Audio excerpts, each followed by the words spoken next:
পথত তোমাৰ ছাঁ লাহে লাহে মোকে আগুৱাই লৈ যায়।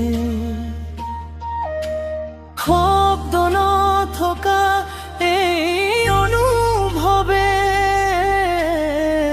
মোৰ জীৱনত পোহৰ বিলায়। নিৰৱনিশাত জোনৰ পোহৰ তোমাৰ নামৰে উজ্বলাই যায়। মই থাকো মাথো তোমাৰ লগত, এই অনুভৱ কেতিয়াও নুশুকায়। তুমি মোৰ নিৰমৰগত, তুমি মোৰ মিঠা সুৰ, হৃদয়ৰ গভীৰ সপোনত